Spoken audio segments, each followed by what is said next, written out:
तो दोस्तों, आपका मेरे चैनल में स्वागत है। जैसे कि पिछली वीडियो में हमने P5 के बारे में उसके दो फंक्शन सीखे थे, फंक्शन सेटअप और फंक्शन ड्रॉ। उसका यूज़ समझा था। फंक्शन सेटअप को जब हम यूज़ करते हैं यानी कि वो एक बार रिपीट करता है और फंक्शन ड्रॉ रिपीट करता जाता है। तो आज हम सीखेंगे अपने स्केच में, अपने प्रोग्राम में कैसे हम शेप्स ऐड कर सकते हैं। यानी कि अगर मैं इसे प्ले करूँ तो आप देखेंगे पूरा खाली है, बस कैनवस क्रिएट कर रहा है 400 विड्थ और 400 हाइट का, और बैकग्राउंड इसका ये है और कुछ भी है ही नहीं, मतलब पूरा ब्लैंक है, कलर वो उसका आ रहा है। तो आज हम ये सीखने वाले हैं कि हम यहाँ पे ऐड कैसे कर सकते हैं। तो सबसे पहले हम सीखेंगे ऐड करना शेप्स। इस वीडियो में हम शेप्स कौन कौन सी ऐड करना सीखेंगे। हम इस वीडियो में चार शेप्स ऐड करना सीखेंगे। रेक्टेंगल, ट्रायंगल, एलिप्स और सर्कल। और जो स्क्वायर है वो हम रेक्टेंगल से ही बना सकते हैं। तो हमें अगर सबसे पहले हम रेक्टेंगल बनाते हैं, तो रेक्टेंगल का मैं आपको लिख के दिखा देता हूँ कि क्या होता है कोड।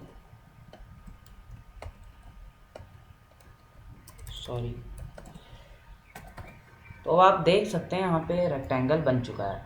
अब आप सोचेंगे कि मैंने कुछ उल्टे सीधे नंबर डाले, उससे एक रेक्टेंगल ऐसा कैसे बन गया। तो यही है इसका कमाल। तो आज अभी मैं आपको यही बताने वाला हूँ कि हम रेक्टेंगल, ट्रायंगल, एलिप्स और सर्कल और रेक्टेंगल से ही स्क्वायर कैसे बना सकते हैं। अगर हमें रेक्टेंगल बनाना है तो सबसे पहले ये जो फंक्शन है, जैसे कि मैंने आपको बताया था कि हम फंक्शन लिखते हैं तो ऐसे दो ब्रैकेट्स होते हैं। अब आप सोचेंगे अगर ये फंक्शन है तो फिर हम यहाँ पे फंक्शन रेक्ट और ये सब ब्रैकेट क्यों लिख रहे हैं।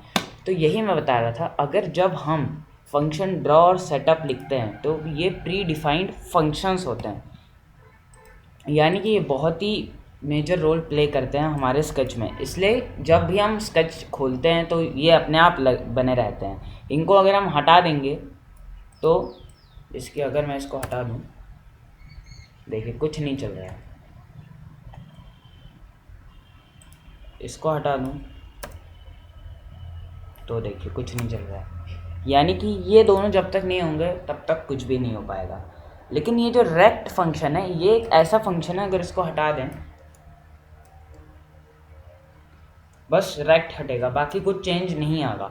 यानी कि इम्पॉर्टेंट नहीं है, इम्पॉर्टेंट है अगर हमें इसका यूज़ करना है। क्योंकि लेकिन अगर हम सामने फंक्शन लिखेंगे, देखिए एरर दिखा रहा है, ये देखिए अनएक्सपेक्टेड नंबर स्केच लाइन 7। क्योंकि उसे पता है कि जब भी हम फंक्शन करते हैं तो ऐसा फंक्शन लिखते हैं जो हमारे कोड में बहुत इंपॉर्टेंट रोल प्ले करता है। और कभी भी फंक्शन में सेमीकोलन नहीं आता है, उसके बजाय कर्ली ब्रेसेस आते हैं।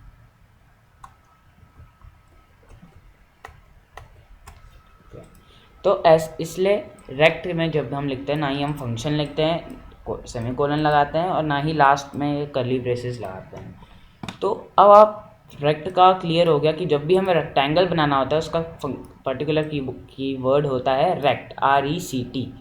तो अगर मैं एक और रेक्टेंगल बनाना चाहूँ तो रेक्ट ऐसे लिख दूँगा, रेक्टेंगल बन जाएगा। बन इसलिए रहा है क्योंकि मैंने नंबर्स नहीं डाले।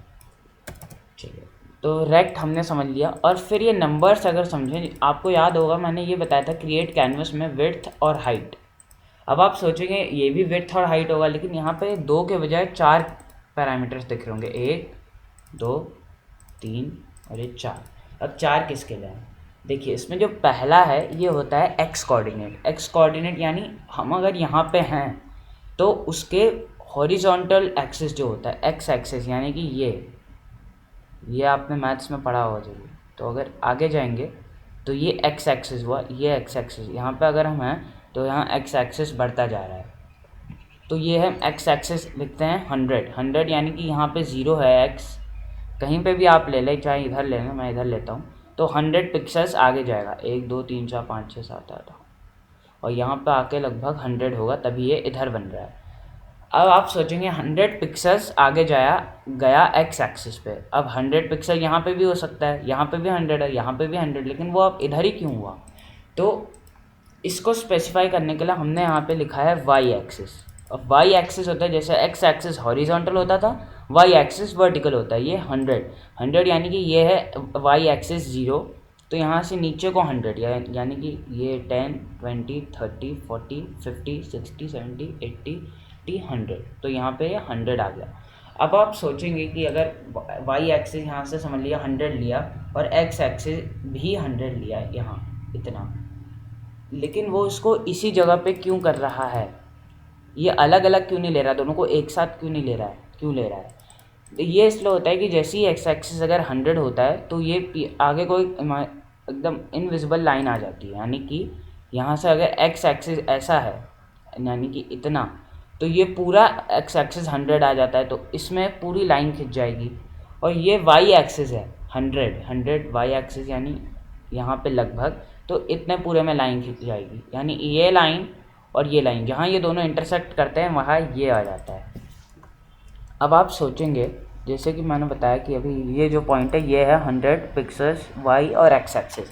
अब आप सोचेंगे अगर हमें कुछ ऐसा करना है कि ये 100 पिक्सल कॉर्नर, ये कॉर्नर पे ले रहा है एक्सिस, अब हम चाहते हैं कि इसके सेंटर पे ले, तो उसके लिए एक स्पेसिफिक फंक्शन होता है इसमें।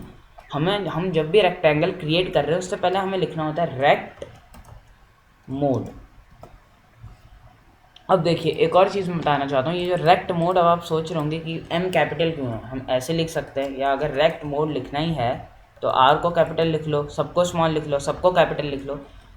ये P5 में इसलिए काम नहीं करता क्योंकि P5 नहीं, जावास्क्रिप्ट में जब भी हम कोई फंक्शन लिखते हैं तो वो हमारा कैमल केसिंग के साथ होता है। फंक्शन ये वाला फंक्शन नहीं, मैंने जो बताया, जब हम खुद से कुछ फंक्शन लिखते हैं, इसलिए आपने देखा होगा यहाँ क्रिएट कैनवस में भी हमने क्रिएट कैनवस में C कैपिटल रखा है, तो इसे बोलते हैं कैमल केसिंग। इसलिए हमने रेक्ट मोड पहले कैमल केसिंग में लिखना है और फिर हमें सेलेक्ट करना है कि कौन सा। एक होता है कॉर्नर यानी कि जैसा अभी है, और फिर एक होता है सेंटर रेक्ट मोड। तो जैसे ही हम सेंटर करेंगे, ये देखिए अब ये 100 पिक्सल्स जो है वो इसके सेंटर पे होगा, यहाँ पे लगभग इसका सेंटर है, तो ये 100x और 100y है। अब अगर इसका मैं बढ़ा दूँ, जैसे कि x एक्सिस अगर मैं 150 कर दूँ तो वो आगे जाएगा, उसके सेंटर पे ये 150 है। और अगर मैं इसको एकदम सेंटर पे लाना है तो क्रिएट कैनवस 40 का एकदम सेंटर 200 400 का आधा, और ये 400 का आधा 200, तो ये एकदम सेंटर में आ गया। लेकिन ये तभी होगा जब अगर रेक्ट मोड सेंटर है। अगर कॉर्नर कर देंगे हम रेक्ट मोड, देखिए तो सेंटर में नहीं आ रहा है। ओके, तो अब पहले हमने ये पहले दो पैरामीटर्स को समझ लिया, और इसके बाद ये दो और दिख रहे हैं 2020। तो ये 2020 जो है दो पैरामीटर्स, इस ये ही हैं विड्थ और हाइट। तो अगर हमें इसको वेरिएबल्स में लिखना हो, वेरिएबल्स क्या होते हैं वो मैं आगे वाली वीडियोस में बताऊंगा, एक्स वाई विड्थ हाइट, तो ये ऐसे इसके पैरामीटर्स हो जाएंगे।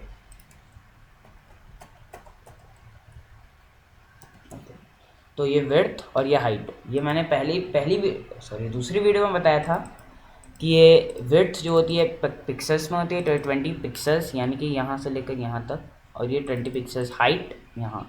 तो ये आप देख रहे हैं स्क्वायर बन गया। अब आप सोचो यहाँ पे हमने रेक्टेंगल लिखा तो स्क्वायर कैसे बन गया?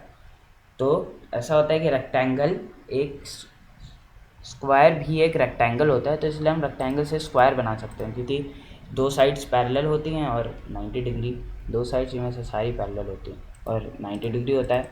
तो इसलिए अगर हम विड्थ और हाइट इक्वल रखेंगे तो बन जाएगा वो स्क्वायर। अब अगर मैंने इसको 50 कर दिया तो देखिए रेक्टेंगल बन गया। क्यों? क्योंकि इसके साइड्स इक्वल नहीं है और स्क्वायर में चारों साइड्स इक्वल रहती हैं। तो ये हमने सीखा इससे बनाना स्क्वायर। अब अगर हमें रेक्टेंगल बनाना हो तो हम कैसे बनाएंगे? अगर रेक्टेंगल बनाना, अभी आपने देखा कि मैंने बनाया, तो मैं इसके x पोजीशन 200 ही रखता हूँ, मैं इसकी y पोजीशन 150 रखता हूँ। इसकी विड्थ और हाइट में कुछ ना कुछ डिफरेंस होना चाहिए। अगर मैं विड्थ समझ लीजिए मैंने रखी 50, तो हाइट इससे अलग होनी चाहिए, 50 नहीं होनी चाहिए। 50 रखूँगा, अगर मैं 50 रखूँगा तो एक स्क्वायर बन जाएगा। मेरे को हाइट या फिर विड्थ दोनों अलग होनी चाहिए। मैं विड्थ बदल देता हूँ, 50 के बजाय मैं विड्थ कर देता हूँ 80। तो देखिए ये बन गया एक रेक्टेंगल। और अगर हम इसकी जो y कोऑर्डिनेट है इसको ऊपर ले जाएं, तो देखिए ये रोबोट का सिर और ये इसकी बॉडी बन गई। तो अब हमें इसके अगर पाँव बनाना है तो हम ऐसे एक रेक्टेंगल बना सकते हैं, ऐसे भी एक रेक्टेंगल बना सकते हैं। तो हम 2 रेक्टेंगल, सबसे पहले मैं इसको कॉपी कर लेता हूँ, ऐसे 2 रेक्टेंगल बनाएंगे। देखिए अभी रेक्टेंगल और वो बना दिए हैं। अब इसको हम थोड़ा इसके X and Y position specify करनी पड़ेगी। इसकी अगर मैं थोड़ा सा कम ले लूँगा, इसकी 180, ओके। इसका साइज़, इसकी अगर हम इसका पाँव बना रहे हैं यानी कि हाइट हमेशा विड्थ से ज़्यादा ही होगी, तो मैं ये कर देता हूँ 80, ओके। और अब हमें यहाँ पे लाना है इसका पाँव, तो थोड़ा नीचे लाना पड़ेगा। तो इसके लिए अगर हम नीचे लाना है तो ये आप ध्यान रखिए कि अगर हम एक्स पोजीशन हमें ज़्यादा करनी है तो जो हमारा है वो हमेशा राइट की तरफ होगा। यानी कि अगर हमें कोई भी ऑब्जेक्ट को राइट की तरफ ले जाना है तो उसके हम एक्स पोजीशन बढ़ाएंगे, लेफ़्ट की तरफ ले जाना है तो एक्स पोजीशन कम करेंगे। अगर कोई भी ऑब्जेक्ट को हमें नीचे ले जाना है तो वाई पोजीशन बढ़ाएंगे, ऊपर ले जाना है तो वाई पोजीशन कम करेंगे। अगर डायगनली समझ लीजिए यहाँ पे है और उसको ऐसे ले जाना है, मतलब डायगनली ऊपर को ले जाना है, अप और लेफ़्ट, तो हम क्या करेंगे, एक्स पोजीशन इक्वल अमाउंट में बढ़ाएंगे और वाई पोजीशन भी उतने इक्वल अमाउंट में कम करेंगे ताकि वो डायगनली जाए। तो अगर मेरे को इसकी वाई पोजीशन कम करनी होगी 190, बिल्कुल परफेक्ट। तो देखिए यहाँ पे लगभग इसके पाँव में आ रहा है। अब मैं चाहता हूँ कि ये जितना डिस्टेंस है उतना ही इस वाले दूसरे जो है इसके साथ ही हो, और मैं चाहता हूँ ये एकदम इक्वल हैं, तो मैं इसका हाइट और विड्थ जो है वो इक्वल रखूँगा। हो गया। अब मेरे को बस इसकी एक्स और वाई पोजीशन स्पेसिफाई करनी है। तो देखिए ये 200 से 20 कम है तभी इधर 180 पे आ रहा है। तो अगर मेरे को इसके इक्वल लाना है तो मैं इसको जो 180 है और 200 उसके एकदम मतलब उसके बीच में लाऊंगा एकदम। इसकी टोटल लेंथ पहले हम देख लेते हैं कि ये पूरा कितना कवर कर रहा है। इसका हम विड्थ देखें तो 280 आ रही है, तो इसका मैं करूँगा 260, शायद थोड़ी ज़्यादा होगी, ओके। तो 220 यानी कि 20 कम तो 20 ज़्यादा इक्वल होना चाहिए। और ये 130 हमें उसके बराबर वाई पोजीशन चाहिए क्योंकि बिल्कुल उसके पैरेलल है। तो एक रोबोट जैसा बन गया हमारा ये छोटू सा। लेकिन अब आप आपने देखा होगा अगर हम कोई भी रोबोट बनाते हैं, कोई भी इंसान या कोई भी जिसका इंसान जैसा होता है उसका मुंह ऐसे स्क्वायर होता नहीं है, सर्कुलर होता है। तो अगर हमें इसमें वैसा बनाना है तो हम क्या करेंगे, तो उसके लिए हमें एक सर्कल बनाना पड़ेगा। ये जो स्क्वायर है यानी इसके बजाय इसको हम मिटा देते हैं, इसके बजाय हम लाएंगे सर्कल। अब सर्कल कैसे बनाया जाता है, सबसे पहली बात अगर आपने रेक्ट मोड लिखा है तो उसके बाद कभी भी सर्कल मत लिखिएगा, नहीं तो प्रॉब्लम हो सकती है, होती नहीं है ज़्यादा लेकिन फिर भी। तो अभी मैंने बताया था कि हम सीखेंगे ट्राइंगल, सर्कल, इलिप्स। देखिए अब आपने इलिप्स और सर्कल, अब मैं आपको एक चीज़ दिखाता हूँ। जैसे कि अगर मैं कुछ बनाऊँ, सर्कल अगर मैं बनाऊँ 40, 50, 20, ओके, और इलिप्स अगर मैं बनाऊँ 120, 50,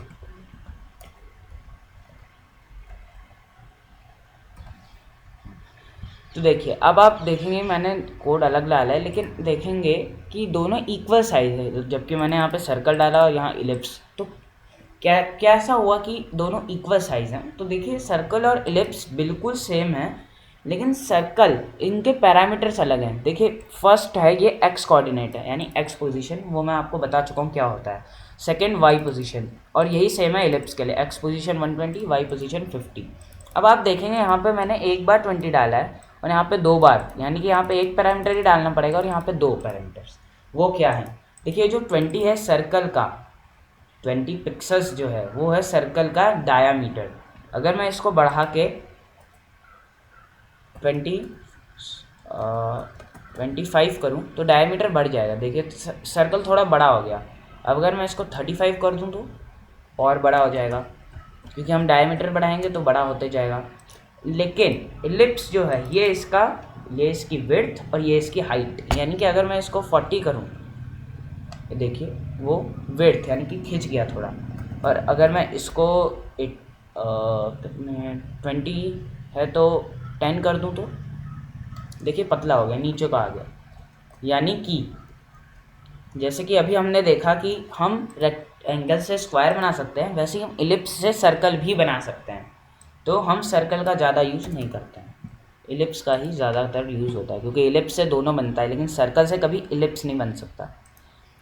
तो इलिप्स से जैसे हमें अगर रेक्टेंगल से स्क्वायर बनाना है तो हमें क्या करना पड़ेगा, विड्थ और हाइट इक्वल, रेक्टेंगल बनाना है विड्थ और हाइट डिफरेंट, और अगर इलिप्स में हमें इलिप्स बनाना है तो विड्थ और हाइट अलग, और अगर सर्कल बनाना है तो विड्थ और हाइट यानी कि थर्ड पैरामीटर और फोर्थ पैरामीटर इक्वल होना चाहिए, और वो यहाँ पे इक्वल है 20 ओके।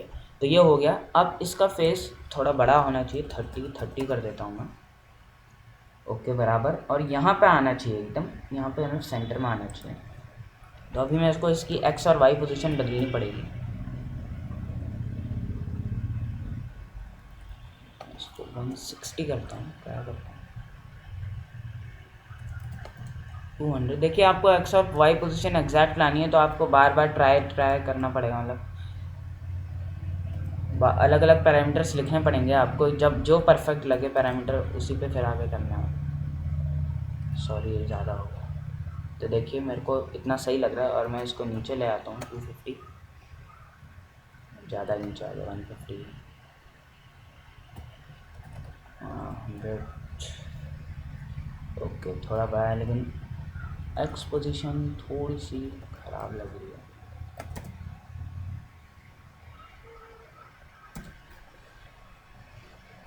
Okay perfect. और वाई किसी का शेर ऐसे नीचे को झुका नहीं रहता है, तो मैं इसकी वाई पोजीशन एकदम बॉर्डर पे मैं लाना चाहता हूँ, तो थोड़ा सा ऊपर करूँगा 90, परफेक्ट। तो देखिए हमारा रोबोट बन चुका है बिना हाथ का। चलिए तो अब हम क्या करेंगे, ये रोबोट या इंसान जो आप कहें इसे, ये तो हम एक सैंपल दिया ताकि आप शेप्स के बारे में पूरा अच्छी तरीके से समझ जाएं। शेप्स इन नॉर्मल शेप्स का जैसे रेक्टेंगल और इलिप्स का यूज़ करके हैं छोटी सी चीज़, लेकिन आपसे कई सारी चीज़ें इससे बना सकते हैं। मैं आपको एक दिखाऊंगा, एक सिटी बनाई गई है, मतलब सिर्फ इलिप्स और रेक्टेंगल इन दोनों का यूज़ करके। शायद उसमें सर्कल यूज़ करा था, लेकिन बात वही है, इन दोनों का यूज़ करके ही सिर्फ एक सिटी बनाई गई है। लिंक डिस्क्रिप्शन में आप देख लीजिएगा। तो हमने ये शेप समझ ली। अब लास्ट एक शेप मैंने बोला था ट्रायंगल। देखिए ट्रायंगल थोड़ी सी कॉम्प्लिकेटेड शेप है, लेकिन बार बार करेंगे, प्रैक्टिस करेंगे, तो प्रैक्टिस तो करनी नहीं होती वैसे, मतलब अच्छे से समझेंगे, बार बार बनाते जाएंगे उसी चीज़ें तो समझ आ जाएगा। तो ट्रायंगल बनाने के लिए हम ट्राई नहीं लिखते, एंगल ट्रायंगल पूरा लिखा जाता है। ओके तो अब पैरामीटर्स डालने बाकी हैं। पैरामीटर्स डालने से पहले मैं आपको फटाफट एक ट्रायंगल बना के ही दिखा देता हूँ। सॉरी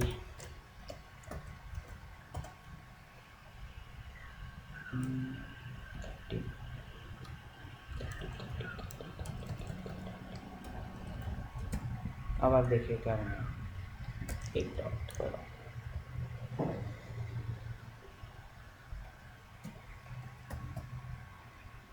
ओके ये बन गया। अब मैं इसका वाई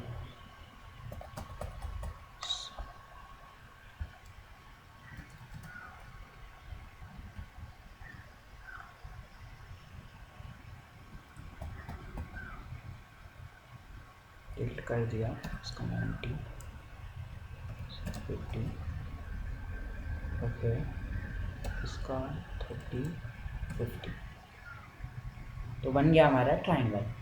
तो ट्रायंगल क्या है, ये थोड़ा सा जैसे मैंने बोला कॉम्प्लिकेटेड है, इसमें आपको प्रॉब्लम हो सकती है जैसा आपको ट्रायंगल चाहिए उसको बनाने में, क्योंकि इसके जो पैरामीटर्स हैं आप देख सकते हैं 6 पैरामीटर्स हैं।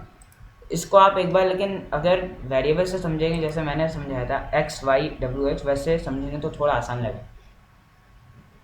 तो देखिए पहला जो पैरामीटर है ये होता है x1 y1, x2 y2, x3 y3, यानी कि x पोजीशन, ये जो पहला पॉइंट है इसका कितना है, इसका है 30, यानी कि मैंने 30 पिक्सल्स आगे जाएंगे तो ये मिलेगा y 80, तो ये समझ आ गया एक पॉइंट, ये वाला पॉइंट का है ये दो, ओके। फिर 50 80 है सेकेंड पॉइंट का ये पॉइंट, यानी कि अगर ये 50, सॉरी एक गलती होगी, 50 ये जो 50 80 सेकेंड जो होता है ये वाले पॉइंट का होता है 50 X position, 80 Y position, then 30 50, 30 X position same to same इसके जैसी, और 50 ये यानी ऊपर से नीचे। तो ये बन गया एक राइट एंगल ट्राइंगल, एक ट्राइंगल। अब अगर हम देखेंगे, अगर ये 30 का है, अगर हम इसे कम करके 10 कर देंगे तो देखिए थोड़ा उधर को खिसक जाएगा, ये देखिए। और अगर 20 करेंगे तो एकदम मतलब ऐसा हो जाएगा। अब अगर हम इसे, ये जो पहला पॉइंट देख रहे हैं इसको थोड़ा नीचे को ले जाना है, तो हम इसका ये जो है बढ़ाएंगे वाई पोजीशन, देखिए नीचे को आ गया। कम करना होगा तो 50 करेंगे, जिसको मैंने बताया ऊपर ले जाना है तो वाई पोजीशन कम। ओके, अब मेरे को ये जो सेकंड पॉइंट है, यानी सेकंड पॉइंट यानी ये वाला पॉइंट, इसको ऊपर को ले जाना है ताकि ये थोड़ा अभी अजीब टाइप का लग रहा है। तो मैं इसकी वाई पोजीशन ऊपर करूँगा, यानी कि वाई पोजीशन कम करूँगा, 20 कर दूँगा, हो गया। और मेरे को इसकी इसकी जो वाई पोजीशन है इसके बराबर लानी है, यानी कि y2 is equal to y1। इसका y1 कितना है 50, तो मैं इसको भी कर दूंगा 50, देखिए उसके बराबर आ गया। तो ट्राइंगल का ये हो गया, इन ट्राइंगल का हमने सीख लिया। तो बस आज की वीडियो के लिए बस इतना ही। आज की वीडियो में हमने सीखा कि हम रेक्टेंगल कैसे बनाते हैं, उसी रेक्टेंगल के फंक्शन से स्क्वायर कैसे बनाते हैं, इलिप्स कैसे बनाते हैं, उसी इलिप्स के फंक्शन से सर्कल कैसे बनाते हैं, और सर्कल का एक अलग स्पेसिफिक फंक्शन है।